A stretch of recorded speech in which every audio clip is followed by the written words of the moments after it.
یسوع مسیح کے زندہ جلالی اتم اور قدوس نام میں آپ سب کی سلامتی ہو۔ میرا نام روفن ہے اور میرا تعلق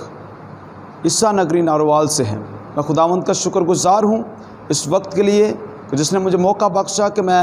خدا کے زندگی بخش کلام کی تشریح، توضیح اور تفسیر آپ کے سامنے کر سکوں۔ اس کے بعد خدا کے خادم عالی جناب پاسٹر مبارک صاحب کا، جنہوں نے مناسب جانا کہ میں خداوند کے کلام کی تشریح آپ سب کے سامنے کر سکوں۔ آئیے ہم خداوند کے کلام کی طرف بڑھتے ہیں اور میرے ساتھ نکالیے تیتس کے نام پولس رسول کا خط، اس کا دوسرا باب، اس کی 11ویں آیت سے 14ویں آیت تک ہم کلام مقدس میں سے تلاوت کریں گے۔ کلام خدا میں لکھا ہے، کیونکہ خدا کا وہ فضل ظاہر ہوا ہے جو سب آدمیوں کی نجات کا باعث ہے اور ہمیں تربیت دیتا ہے تاکہ بے دینی اور دنیاوی خواہشوں کا انکار کر کے اس موجودہ جہاں میں پرہیزگاری اور راست بازی اور دینداری کے ساتھ زندگی گزاریں اور اس مبارک امید یعنی اپنے بزرگ خدا اور منجی یسوع مسیح کے جلال کے ظاہر ہونے کے منتظر رہیں، جس نے اپنے آپ کو ہمارے واسطے دے دیا تاکہ فدیہ ہو کر ہمیں ہر طرح کی بے دینی سے چھڑا لے اور پاک کر کے اپنی خاص ملکیت کے لیے ایک ایسی امت بنائے جو نیک کاموں میں سرگرم ہو۔ خداوند کے زندگی بخش کلام کے پڑھے اور سنے جانے پر اس کی برکت ہو، سب کہیں آمین۔ عزیزو، اس سے پہلے کہ ہم کلام خدا کی طرف متوجہ ہوں، میں آپ کو بتانا چاہتا ہوں کہ تیتس جو ہے یہ پولس رسول کا ہم خدمت تھا، اور پولس کی جو ملاقات ہے یہ تیتس کے ساتھ کرنتھس میں ہوئی، لیکن جب یہ خط لکھا جا رہا ہے اس وقت پولس رسول نے تیتس کو کریتے میں چھوڑا تھا تاکہ وہ کلیسیا کی نگہبانی کرے، ان کو درست تعلیم دے، کلیسیا کے قائدین کا کردار کیسا ہونا چاہیے ان کو بتائے، کلیسیا کے رہنما کیسے ہوں ان کو بتائے، اور اس کے ساتھ ساتھ پولس تعلیم دیتا ہے کہ کلیسیا کے مختلف گروہوں کا کردار کیسا ہونا چاہیے، ان کا لیونگ سٹائل کیسا ہونا چاہیے۔ تو آئیے کلام کی طرف آتے ہیں۔ جب ہم دوسرے باب کی 1 سے 10ویں آیت تک دیکھتے ہیں تو پولس رسول جو ہے وہ کلیسیا کے مختلف گروہوں کو تعلیم دیتے ہیں، جیسا کہ اس میں بزرگ خواتین شامل ہیں، اس میں بزرگ مرد حضرات شامل ہیں، اس میں نوجوان شامل ہیں، اس میں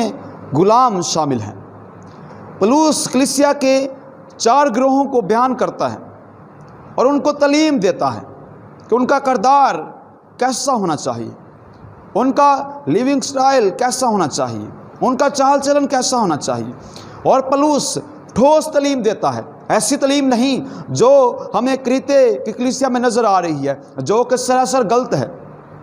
اور پولس اس کے خلاف جو ہے یہ تعلیم اپنی دے رہا ہے۔ اور پولس تیتس کو لکھتے ہیں، اسی باب کی جب ہم 10ویں آیت کو دیکھتے ہیں تو اس ساری آیت کو تو نہیں، اس کا جو آخری حصہ ہے اس کو میں آپ کے سامنے رکھنا چاہتا ہوں۔ لکھا ہے، چوری چلاکی نہ کریں بلکہ ہر طرح کی دیانتداری اچھی طرح ظاہر کریں تاکہ ان سے ہر بات میں ہمارے منجی خدا کی تعلیم کو رونق ہو، خدا اور منجی کی تعلیم کو رونق ہو۔ پولس 10ویں آیت کا جو آخری حصہ ہے، اس سے پہلے پولس جو ہے کلیسیا کے مختلف گروہوں کو تعلیم دیتا ہے، اور ٹھوس تعلیم دیتا ہے تاکہ کلیسیا کا جو کردار ہے، چال چلن ہے، کم از کم جو کریتے میں گناہ گار لوگ ہیں یا کریتے کے بدکار لوگوں جیسا نہ ہو، بلکہ ان کا کردار ایسا ہو جس سے ہمارے خدا منجی کی تعلیم کو رونق ملے۔ اور رونق کے لیے جو اصل زبان میں یعنی گریک لینگویج میں جو نئے عہد نامے کی زبان ہے اس میں جو لفظ استعمال ہوا ہے وہ لفظ کوسمی او ہے، لفظ کوسمی او استعمال ہوا ہے، اور اس لفظ کا مطلب کیا ہے؟ اس لفظ کا مطلب ہے سجانا، آراستہ کرنا۔ اور دیکھیں پولس رسول کہتے ہیں کہ ہمارے پاس جو تعلیم ہے مسیح کی، اس کو ہم کیا کریں؟ اس کو ہم رونق دیں، یعنی اس کو آراستہ کریں۔ آپ دیکھیں جب ایک دلہن کو آراستہ کیا جاتا ہے، جب اس کو سجایا جاتا ہے، جب اس کی آرائش کی جاتی ہے، تو آپ دیکھیں لوگ جو ہیں اس کی طرف اٹریکٹ ہوتے ہیں، اس کی شخصیت سے متاثر ہوتے ہیں، لوگ اس کو دیکھنا چاہتے ہیں، اور نہ جانے لوگ کتنی جد و جہد کرتے ہیں تاکہ اس کو دیکھیں۔ اور آپ دیکھیں جب کسی دلہن کو تیار کیا جاتا ہے، اس کی شادی ہوتی ہے، تو لوگ اس کی طرف متوجہ ہوتے ہیں، اس کی طرف ان کو دیکھنے کا جو ہے ان کے اندر ایک پیشن ہوتا ہے۔ تو میرے عزیزو، دراصل پولس رسول ہمیں یہ سکھانا چاہتے ہیں، یا کلیسیا کے لیے وہ اس بات پر زور دیتے ہیں کہ ان کی زندگیوں سے جلال جو ہے وہ خود اس کے پیارے بیٹے خداوند یسوع مسیح کی تعلیم اور اس کو بیٹے کو جلال ملے۔ تو ہمارا جو کردار ہے یہ بالکل ایسا ہی ہونا چاہیے جیسے ایک دلہن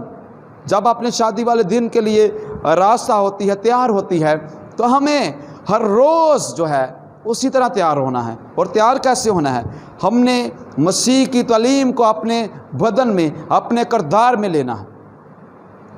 اور تاکہ لوگ جب ہمیں دیکھیں تو وہ ہماری طرف متوجہ ہوں، اٹریکٹ ہوں، ہماری شخصیت ایسی ہو، پر اثر ہو، تاکہ جب لوگ ہمیں دیکھیں تو ہماری شخصیت سے، ہمارے کردار سے انہیں مسیح نظر آئے، اور وہ ہمیں دیکھ کر ہمارے منجی مسیح کی طرف چلے آئے کہ واقعی ہی ان کی زندگیوں سے مسیح نظر آتا ہے،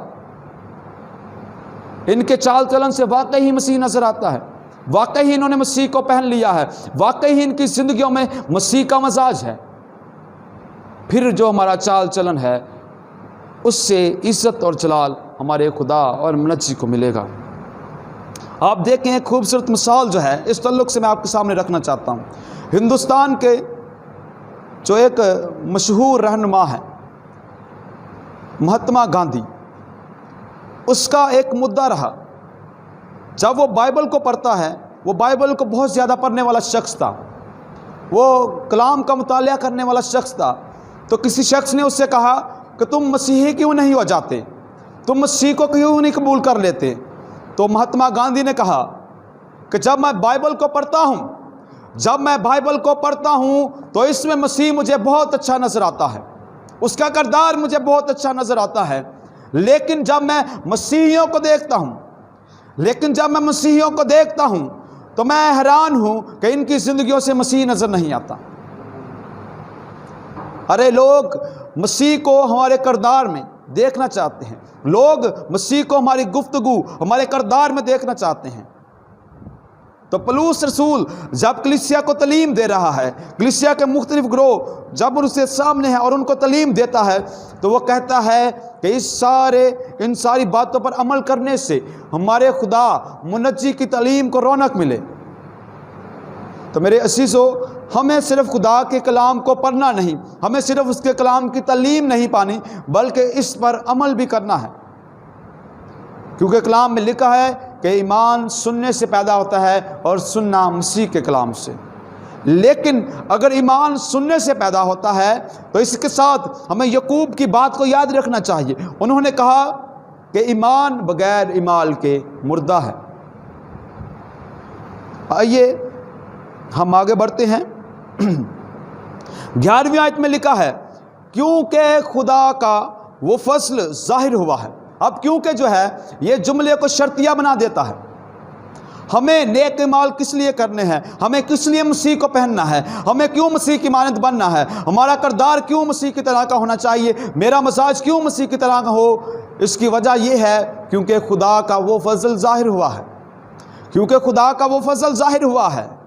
وہ فضل جس کے وسیلہ سے سب آدمیوں کو نجات ملی ہے۔ اول تو یہ فضل کیا کرتا ہے؟ ہمیں نجات دیتا ہے، اور صرف مجھے ہی نہیں، آپ کو نہیں، بلکہ یہ کل ایمانداروں کے لیے نجات کا باعث ہے۔ اب دیکھیں فضل کے لیے جو لفظ استعمال ہوا ہے، عبرانی زبان میں اس کے لیے لفظ ہین استعمال ہوا ہے، اور جب ہم گریک میں دیکھتے ہیں یعنی یونانی زبان میں جو نئے عہد نامے کی اصل زبان ہے، وہاں پر اس کے لیے لفظ خیرس استعمال ہوا ہے۔ اور جب ہم لفظ خیرس کو دیکھتے ہیں اور ہم فضل کا جب اردو ترجمہ دیکھتے ہیں تو اردو میں فضل کا مطلب ہے بازی لے جانا، سبقت لے جانا۔ لیکن جب ہم کلام مقدس کی بات کرتے ہیں تو کلام مقدس میں جب ہم دیکھتے ہیں تو فضل سے مراد ہے وہ کام جو خدا نے اپنے بیٹے خداوند یسوع مسیح کے وسیلہ سے کیا، اور وہ کام ہے سب آدمیوں کی نجات کا باعث۔ خدا نے اپنے اکلوتے بیٹے خداوند یسوع مسیح کے وسیلہ سے ہم پر فضل کیا ہے۔ اور اس فضل کے لیے جو انگلش میں الفاظ استعمال ہوئے ہیں، جو اصل یونانی زبان میں سے ہم انگلش الفاظ نکالتے ہیں، وہ تقریباً 4 ہیں، لیکن ان میں سے میں 2 آپ کے سامنے رکھنا چاہتا ہوں۔ فضل کے لیے گریک لینگویج میں جو 2 لفظ استعمال ہوئے ہیں، اور بھی ہیں لیکن ان میں سے 2 میں آپ کے سامنے رکھنا چاہتا ہوں۔ پہلا ہے فیور، دوسرا ہے گفٹ۔ یعنی فضل جو ہے یہ خدا کی طرف سے ہمارے لیے، میرے لیے نہیں، آپ کے لیے نہیں، بلکہ کل نسل انسانی کے لیے خدا کا تحفہ ہے۔ اور دوسری طرف دیکھیں یہ خدا کی فیور، یعنی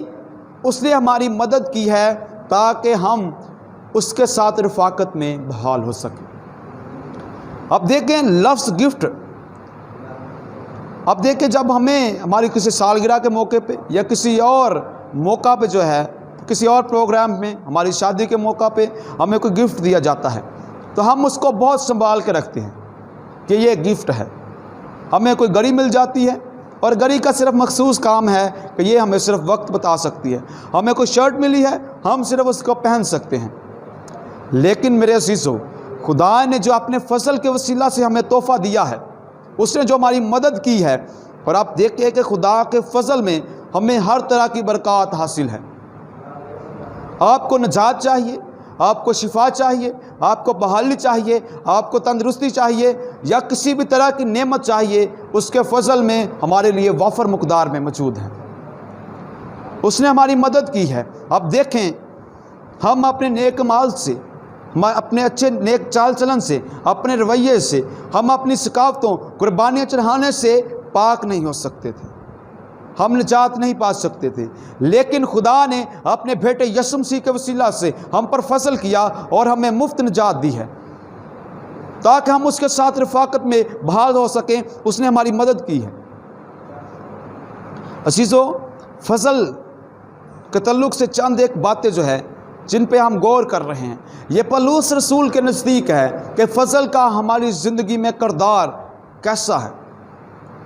یا کیسے اس کا فضل جو ہے ہماری زندگیوں پر اثر انداز ہے، اور کس طرح سے اس کے فضل کا مقصد جو ہے وہ ہماری زندگیوں میں پورا ہو رہا ہے۔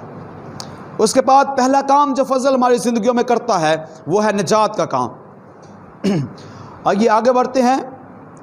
12ویں آیت میں لکھا ہے، اور ہمیں تربیت دیتا ہے تاکہ بے دینی اور دنیاوی خواہشوں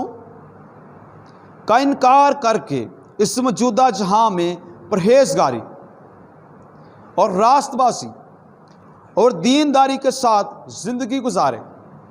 پہلا کام ہم نے فضل کا دیکھا کہ یہ سب آدمیوں کی نجات کا باعث ہے۔ دوسرا آپ دیکھیں لکھا ہے، اور ہمیں تربیت دیتا ہے، یہ ہمیں ٹرینڈ کرتا ہے، یہ ہمیں تربیت دیتا ہے، ہمیں ٹرینڈ کرتا ہے۔ آپ دیکھیں بہت سارے لوگ ہیں، نوجوان ہیں، ٹریننگ کرتے ہیں، لائک جیسا کہ نرسوں کے لیے نرس بننے کے لیے آپ کو بھیجا جائے تو آپ کا 3 سالہ یا 4 سالہ یہ کتنا بھی جو پروگرام ہے اس میں آپ کا تربیتی پروگرام چلتا ہے، اس میں آپ کو تربیت دی جاتی اور آپ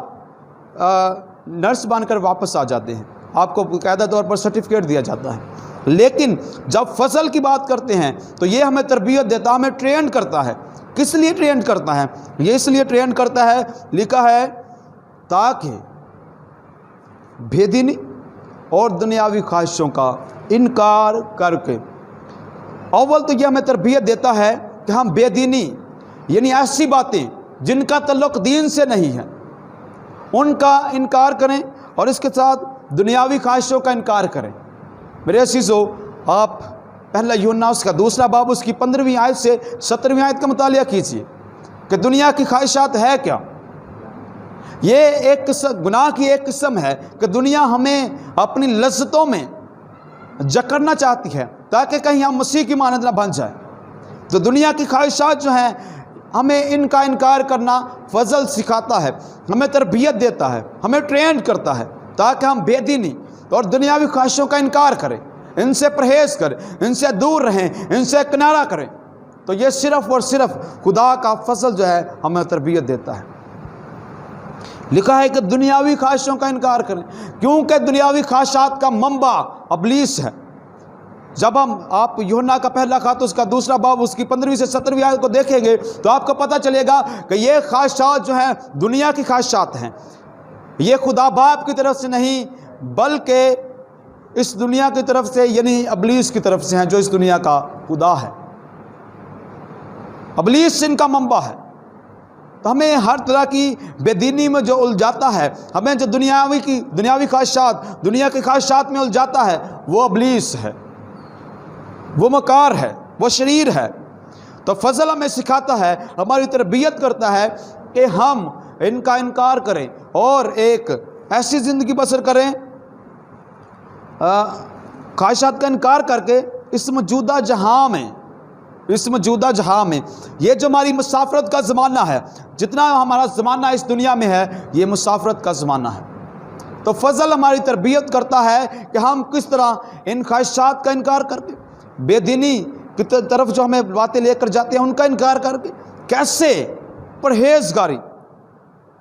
اور راست بازی اور دینداری کی زندگی گزارے۔ پہلی بات جو لکھی ہے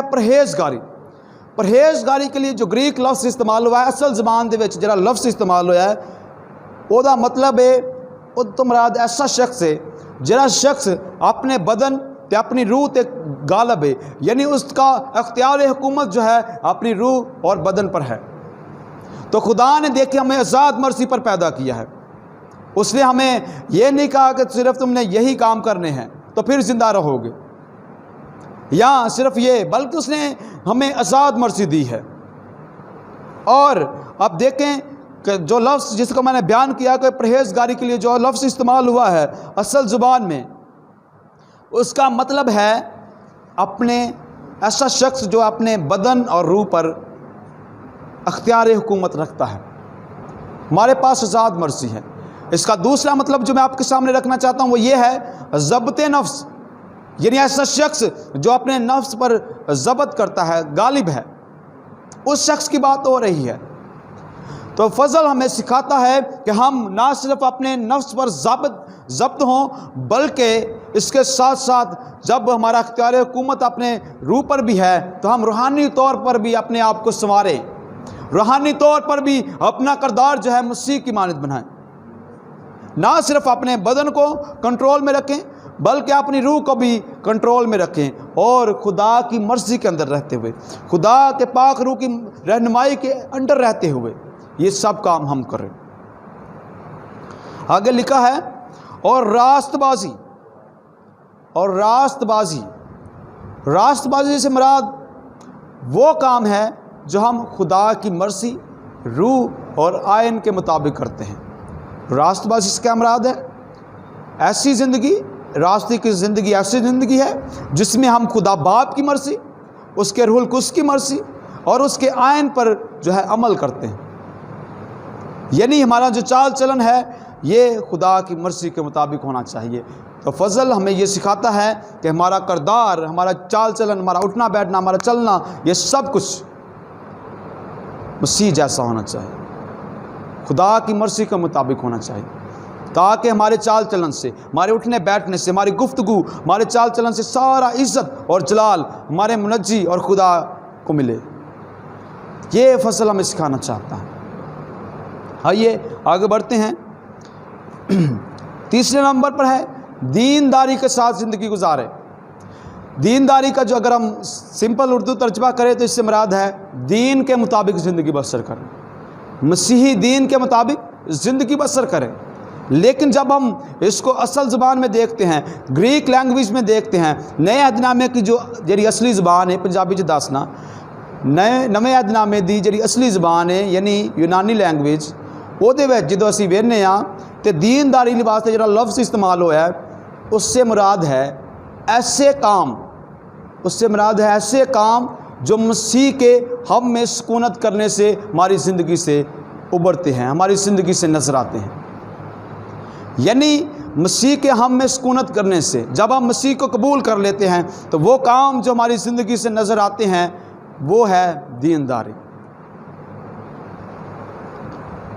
آگے بڑھتے ہیں، 13ویں آیت میں لکھا ہے، اور اس مبارک امید یعنی اپنے بزرگ خدا اور منجی یسوع کے جلال کے ظاہر ہونے کے منتظر رہیں۔ اس کے بعد تیسری بات جو ہے 13ویں آیت میں فصل جو ہمیں سکھاتا ہے وہ یہ ہے کہ ہم اس مبارک امید، اور میں آپ کو بتاتا چلوں کہ یہ صرف مبارک امید ہمارے پاس ہے،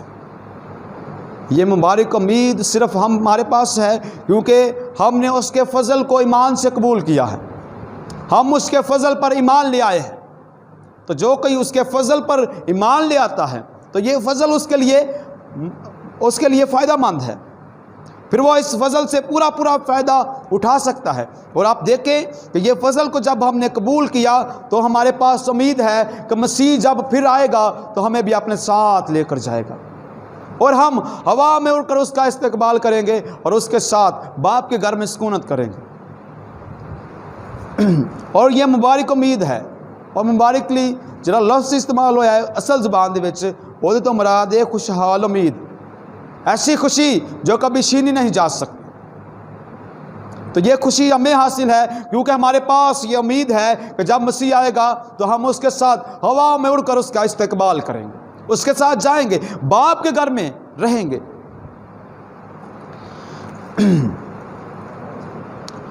تو یہ امید جو ہے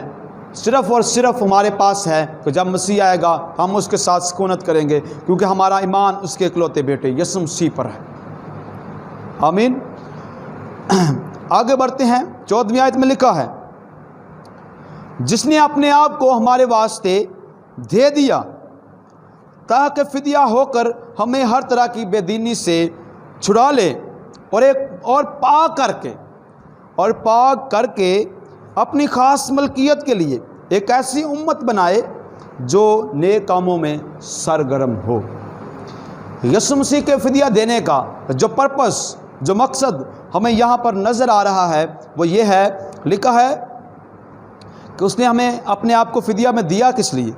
جس کی ہم امید میں ہیں، جس کے ہم آسمان سے آنے کے منتظر ہیں، اس نے اپنے آپ کو فدیہ کے طور پر دیا کس لیے، کس مقصد کے لیے؟ لکھا ہے وہ فدیہ ہوا تاکہ ہمیں ہر طرح کی بے دینی سے چھڑا لے اور پاک کر کے اپنی خاص ملکیت بنائے، اور ایک ایسی امت بنائے جو نیک کاموں میں سرگرم ہو۔ مسیح نے صرف ہمیں گناہ سے رہائی نہیں دی، بلکہ اس نے ہمیں گناہ کی موجودگی سے بھی رہائی دی ہے تاکہ ہم اس پر بھی غالب آ سکیں، اس پر بھی فتح پا سکیں، اس پر بھی اس جہان فانی میں رہتے ہوئے گناہ لودہ زندگی نہیں بلکہ گناہ سے پاک زندگی بسر کریں، ایک ایسی زندگی بسر کریں جو مسیح کی طرح کی ہے، تاکہ ہم ہر روز مسیح کی طرح بنیں، ہر روز کا یہ عمل جاری رہے۔ مسیح نے فدیہ ہو کر، اور فدیہ کے لیے جو لفظ استعمال ہوا ہے اس کا مطلب ہے وہ رقم، وہ ہرجانہ یا وہ قیمت جو کسی غلام کو رہائی دینے کے لیے دی جاتی ہے۔ میرے عزیزوں، ہم جو گناہ کی منڈیوں میں تھے، ہم جو گناہ کی کیچڑ میں پھنسے ہوئے تھے، لکھا ہے کہ اس نے اپنے اکلوتے بیٹے یسوع مسیح کے لہو کو بہا کر ہمیں خرید لیا۔ ہماری جو خلاصی ہے، جب ہم پطرس کا خط دیکھتے ہیں تو لکھا ہے کہ ہماری جو خلاصی ہے سونے چاندی سے نہیں، فانی چیزوں سے نہیں، بلکہ غیر فانی مسیح کے لہو کے وسیلہ سے ہماری خلاصی ہوئی ہے۔ زندگیوں پر غور کرنے کی ضرورت ہے کہ ہم نے اس لہو کی قیمت کو کیا اپنی زندگی میں اس کو کیا عزت دی ہے، کس طرح سے قبول کیا ہے، کیونکہ خدا کا فضل آج ہمیں تربیت کر رہا ہے۔ اس وقت یہ کریتے کی کلیسیا کے لیے لکھا گیا، لیکن آج یہ ہمارے لیے لکھا گیا ہے۔ آپ جتنے سن رہے ہیں اور میں جب اس کو بیان کر رہا ہوں تو یہ کلام آج ہمارے ساتھ ہو رہا ہے۔ ہم اس کو کیسے قبول کرتے ہیں، کیسے اپنی زندگیوں میں لیتے ہیں، کیونکہ لکھا ہے کہ وہ فدیہ ہوا ہے، اس نے ہماری خاطر اپنے آپ کو فدیہ دیا تاکہ ہم پاک ہوں اور ایک ایسی امت بنے جو نیک کاموں میں سرگرم ہو۔ اس کا آخری حصے میں لکھا ہے ایک ایسی امت تیار ہو، بنے جو نیک کاموں میں سرگرم ہو۔ میں آپ کو بتاتا چلوں کہ ہم نیک کام اس لیے نہیں کرتے، ہم نیک کام اس لیے نہیں کرتے کہ ہمیں نیک کاموں سے نجات ملے گی۔ ہم نیک کام اس لیے نہیں کرتے کہ ہمیں نیک کاموں سے نجات ملے گی، بلکہ ہم نیک کام اس لیے کرتے ہیں کیونکہ ہم نجات پا چکے ہیں، ہمیں نجات مل چکی ہے۔ نیک کام ہم اس لیے کرتے ہیں۔ اس غلط فہمی سے باہر آ جائیے کہ ہم نیک کاموں سے نجات پا سکتے ہیں، بلکہ ہم نیک کام اس لیے کرتے ہیں کیونکہ ہمیں نجات مل چکی ہے، ہم نجات پا چکے ہیں۔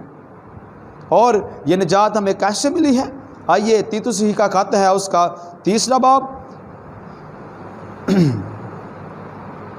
اس کی 5ویں آیت میں لکھا ہے، تو اس نے ہم کو نجات دی، تو اس نے ہم کو نجات دی۔ تیتوس اس کا 3 باب اس کی 5ویں آیت میں لکھا ہے، تو اس نے ہمیں نجات دی مگر راست بازی کے کاموں کے سبب سے نہیں جو ہم نے کیے، بلکہ اپنی رحمت کے مطابق نئی پیدائش کے غسل اور روح القدس کے ہمیں نیا بنانے کے وسیلہ سے۔ عزیزو، ہمارے نیک کام، ہمارے نیک کمال ہمیں نجات نہیں دے سکتے، ہماری راست بازی گندی دجیوں کی مانند ہے، بلکہ اگر ہمیں نجات ملی ہے تو یہ صرف اور صرف اس کے فضل، اس کے رحم سے ملی ہے۔ تو آج ہمیں ضرورت اس بات کی ہے کہ ہم اس کے فضل کو قبول کریں، کیونکہ لکھا ہے کہ جب تک کوئی اس کے بیٹے یسوع مسیح پر ایمان لا کر اس کے فضل کو قبول نہیں کرتا، اتنی دیر تک یہ فضل جو ہے ہمارے لیے مستفید نہیں ہے، ہمارے لیے فائدہ مند نہیں ہے۔ اگر ہم چاہتے ہیں کہ یہ فضل جو ہے ہمیں تربیت دے، اس کا اثر جو ہے ہماری زندگیوں سے نظر آئے، اس کا مقصد ہماری زندگیوں میں پورا ہو، تو ہمیں ضرورت ہے کہ ہم اس کی کفارہ بخش نجات پر ایمان لائیں اور اقرار کریں کہ ہم گناہ گار ہیں اور اس کے بیٹے یسوع مسیح نے ہماری خاطر جان دی ہے۔ تو پھر خدا اپنے فضل کے وسیلہ سے ہمیں نجات دے گا، ہمیں بحال کرے گا، ہمیں اٹھا کرا کرے گا، تاکہ ہم اس کے بیٹے یسوع مسیح کی ہر روز بنتے چلے جائیں، ہر روز اس کے بیٹے یسوع مسیح کا کردار جو ہے اپنی زندگیوں میں اپناتے چلے جائیں۔ تو خداوند مجھے اور آپ سب کو کلام کی ان باتوں کے وسیلہ سے برکت دے۔ آئیں اپنے سروں کو جھکائیں اور ہم دعا مانگیں۔ اس سے پہلے بتاتا چلوں کہ فضل جو ہے یہ ہمیں فکر مندی سے آزاد کرتا ہے، فضل ہمیں فکر مندی سے آزاد کرتا ہے، کیونکہ فکر مندی کا تعلق جو ہے وہ مستقبل سے ہوتا ہے، اور جب ہم کلام کو دیکھتے ہیں تو ہمیں خدا ان کا فضل جو ہے یہ تربیت دیتا ہے، سکھاتا ہے کہ جب مسیح آئے گا تو ہم ہوا میں اڑ کر اس کا استقبال کریں گے۔ آئیے سروں کو جھکائیں اور میں آپ کے لیے دعا کرنا چاہتا ہوں۔ آسمانی باپ، ہم تیرے پیارے بیٹے خداوند یسوع مسیح ناصری کے نام سے تیری شکر گزاری بجا لاتے ہیں، تجھے مبارک اور قدوس کہتے ہیں، کیونکہ تو ہے، تو نے اپنے کلام کے وسیلہ سے ہماری نصیحت اور تربیت کی۔ پیار کے بڑے خدا، ہمارا دل تیری شکر گزاری سے بڑا ہے کہ تو نے اپنے بیٹے یسوع مسیح کے وسیلہ سے ہم پر یہ فضل کیا اور ہمیں ہمارے گناہوں سے نجات دی ہے، اور یہ فضل ہمیں تربیت کر دیتا ہے، ہمیں ٹرینڈ کرتا ہے، ہمیں سکھاتا ہے تاکہ ہم دنیاوی خواہشات پر غالب آ کر ایک دینداری کی زندگی بسر کر سکیں، ایمانداری کی زندگی بسر کر سکیں، تاکہ ہم ہر روز مسیح کی مانند بنتے چلے جائیں۔ تو آسمانی باپ، جب ہم نے تیرے بیٹے یسوع مسیح پر ایمان لایا ہے، اپنے گناہوں کا اقرار کرتے ہیں، تو معاف کرنے پر قادر ہے، قدوس ہے، رحیم ہے، شفقت میں غنی خدا ہے۔ باپ تو ہم پر رحم کر، فضل بخش دیجئے کہ ہم تیرے کلام میں قائم رہ سکیں، تیرے فضل کو، پیار کے بڑے خدا، یہ جو گفٹ ہے اس کو اپنی زندگی میں عزت دینے والے ہوں، اس کو قبول کرنے والے ہوں۔ باپ، تیرے لوگوں نے تیرے زندگی بخش کلام کو سنا ہے، ان سب سننے والوں کے لیے تیری برکت، تیری سلامتی چاہتا ہوں۔ تیرے بیٹے یسوع مسیح کا فضل ان زندگیوں پر ٹھہرا رہے، تیری برکت، تیری سلامتی ان زندگیوں پر ٹھہری رہے، اور تیرے لوگ تیرے کلام کو اپنی زندگی میں عملی جامہ پہنانے والے ہوں، تاکہ سارا عزت اور جلال تیرے پیارے بیٹے خداوند یسوع مسیح ناصری کے نام کو ملتا رہے۔ یہ سب کچھ مانگتے اور پا لیتے ہیں تیرے پیارے بیٹے خداوند یسوع مسیح ناصری کے نام سے، آمین، آمین، آمین۔ شکریہ۔